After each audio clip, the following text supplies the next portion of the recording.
Jangan lupa subscribe. Jangan lupa subscribe. Bahkan sebetulnya untuk swasta biasanya itu momen-momen untuk bisa mengenai biaya tinggi. Misalnya wisuda itu tarik yang tinggi karena nggak ada orang akan protes walaupun mahal. Karena waktu saat gembira orang mau anaknya wisuda bayar berapapun dikasih. Gitu. Kalau perlu biar satu truk anak keluarganya datang nggak apa-apa, tapi harus beli undangan. Gitu. Beli undangan, dibayar, datang. Assalamualaikum warahmatullahi wabarakatuh. Jumpa lagi dengan saya Bustami Narda. Sahabat BN menyaksikan pernyataan Menko PMK Muhadjir Effendi ini, kita jadi geleng-geleng kepala. Apakah dia menganggap seluruh mahasiswa yang ada sekarang di Indonesia ini orang tuanya menteri semua? Sehingga dia mengatakan itu wisuda itu momen mencari duit bagi perguruan tinggi. Biar satu truk yang datang keluarganya nggak apa-apa. Bayar undangan. Berapa aja dia mau bayar tuh, dia akan sedang girang. Kadang-kadang ada mahasiswa yang mau wisuda itu untuk beli sepatu baru aja enggak ada. Untuk nyewa toga itu aja pinjam kiri kanan orang tuanya. Tetapi kalau anak menteri memang tidak. Sahabat BN, kalau begini pejabat kita di negeri ini semua cara berpikirnya sungguh benar-benar ini cara berpikir pejabat yang tidak pro rakyat sedikit juga. Dan Pak Muhadjir ini kan juga yang menganjurkan mahasiswa yang terdesak bayaran kuliah bayar dengan pinjol. Sudah jelas-jelas pinjol itu bisa menjerat orang dengan utang. Disuruhnya bayar uang kuliah dengan pinjol. Sungguh ini pernyataan yang disampaikan oleh Pak Muhadjir Effendi ini benar-benar pernyataan yang sangat-sangat bertolak belakang dengan kondisi ekonomi rakyat Republik Indonesia sekarang ini. Lagi-lagi ini kecuali menteri. Kalau yang sehari-hari orang tuanya ke sawah, ke ladang, mendorong gerobak bakso, mendorong gerobak bubur ayam, menjadi kuli bangunan, pedagang sayur di pinggir-pinggir jalan, dapat dibayangkan benar-benar kita ini benar-benar dalam kondisi ekonomi rakyat yang sekarang ini benar-benar tertekan. PHK sedang menjadi-jadi karena banyak pabrik yang tutup. Pabrik bata, pabrik sepatu yang lainnya, pabrik tekstil, banyak yang tutup. Tiba-tiba menteri bicara begini. Katanya perguruan tinggi itu harus bisa cari duit. Kalau begitu, pendidikan ini kelihatannya sudah diperdagangkan. Bukan lagi namanya investasi bagi negara pendidikan ini. Tetapi sudah menjadi bisnis. Padahal dalam pembukaan Undang-Undang Dasar Negara kita ada yang namanya mencerdaskan kehidupan bangsa. Sahabat BN, memang tidak habis pikir kita dalam kondisi ekonomi rakyat yang seperti sekarang.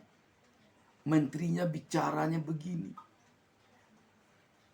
Wisuda dijadikan untuk cari duit. Biar bayar mahasiswa mahal-mahal. Waduh. Perguruan tinggi itu sebetulnya ide PTNBH itu kan memang mendorong perguruan tinggi itu mandiri, termasuk mandiri di dalam pembiayaan, gitu loh. Dan mendorong supaya lembaga-lembaga fundraising-nya itu jalan. Gitu ya. Saya kebetulan sekarang kan juga ketua wali MWA-nya Universitas Brawijaya, beliau kan MWA-nya ITS, beliau ini ketua MWA-nya Undip, ini sama-sama ketua MWA. Jadi tahu persis lah gitu. Jadi memang menurut saya PTN kita itu memang tax spender boy. Jadi sudah biasa belanja, tidak biasa cari uang. Jadi harus ada perubahan karakter. Ajarilah mereka ini untuk cari duit, bukan untuk buang duit. Gitu. Dan ini memang tidak mudah. Saya berani ngomong begini, saya akan pernah jadi rektor. Ya, sama Prof. Mono. Beda, beliau memang pembelanja, kalau saya harus cari, kalau nggak cari dulu nggak mungkin belanja kan. Gitu. Ya. Jadi sebetulnya perguruan tinggi itu kalau sudah ada kemampuan perubahan sikap mental untuk menjadi pencari uang, bukan pembelanja, itu nggak ada masalah. Nama besar, PTNBH itu namanya besar-besar. Tinggal mengkapitalisasi saja kok modalnya itu. Iya. Nah, dan saya kemarin sampaikan misalnya, naikkan biaya itu jangan serta-merta.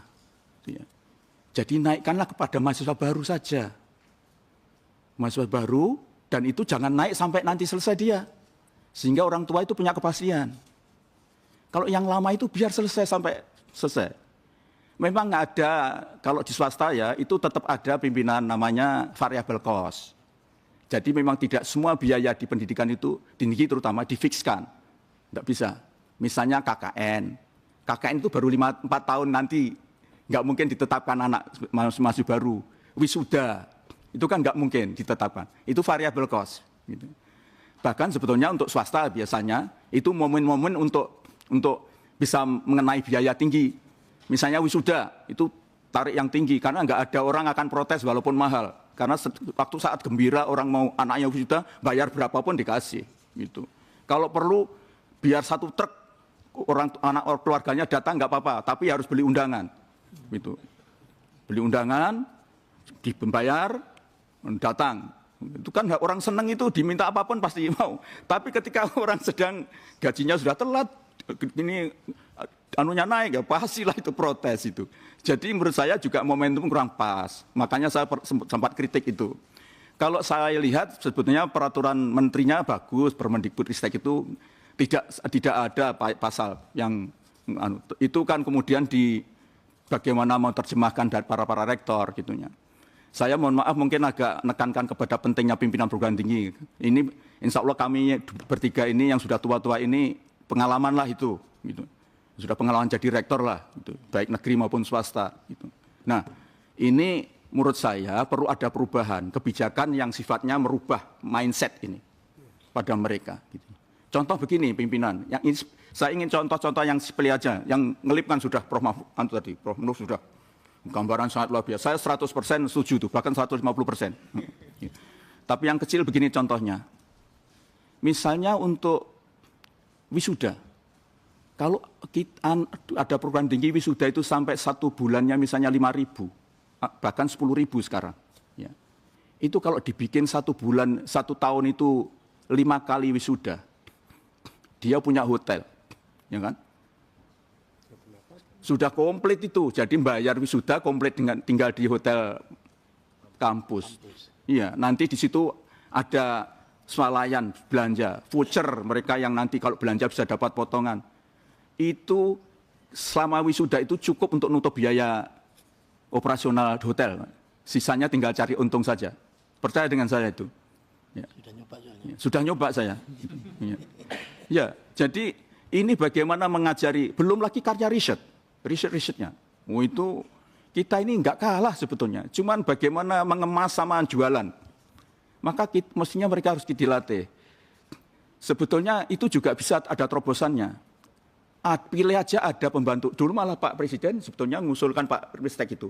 Sudahlah rektornya diambil dari luar negeri saja. Kan ribut kan itu. Itu benar. Kalau tidak berani ngangkat rektor karena oleh senat, oleh senior-seniornya itu, angkat aja direktur. direktur bisnis. Yang baru ada swasta ini, Ya. rektornya. Direktur bisnis. Dan dia dibayar dengan kontrak. Dia ditarget 1 bulan dia bisa mengumpulkan berapa mayat. Dia minta gaji berapa. Gitu. Ya, itu bisa menurut saya. Pokoknya banyak seni untuk cari duit itu, perguruan tinggi itu kan brandednya luar biasa. Apapun bisa dijual itu. Melihat cara berpikir Bapak Menko PMK ini agaknya lebih tepatnya dia bukan Menko PMK, tetapi Menteri Perdagangan Pendidikan.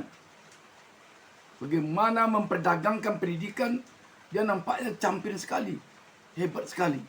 Atau dia ini sedang berpikir tentang tak berapa lama lagi akan dimisioner. Kabinet ini akan segera berganti karena presiden baru segera akan dilantik. Jangan sampai hendaknya para pemimpin kita dia benar-benar tidak berpikir untuk rakyat biasa, dia berpikir untuk rakyat yang kelas menengah ke atas saja. Padahal di negara ini kemiskinan, waduh, bayangkan Gen Z saja sekarang yang menganggur 8 juta. Itu belum lagi pengangguran yang lain. Tidakkah pejabat kita ini berpikir tentang itu? Uang negara ini sudah disedot oleh para koruptor. Bukan 100.000, 500.000 dia korupsi uang negara. Triliunan, ratusan triliun. Korupsi. Timah. 300 triliun. Kenapa Bapak Menteri ini tidak berpikir bagaimana mengambil uang 300 triliun itu untuk biaya pendidikan? Belum lagi korupsi-korupsi di tempat lain. Waduh. Tidak ada kata yang akan kita katakan ketika pejabat kita, pemimpin kita, Menko lagi, yang bicara seperti ini. Dalam kondisi kehidupan rakyat yang betul-betul susah sekarang ini. Waduh. Demikian saja sahabat BN. Tersekat rasanya kerongkong kita melanjutkan pembicaraan ini. Wassalamualaikum warahmatullahi wabarakatuh.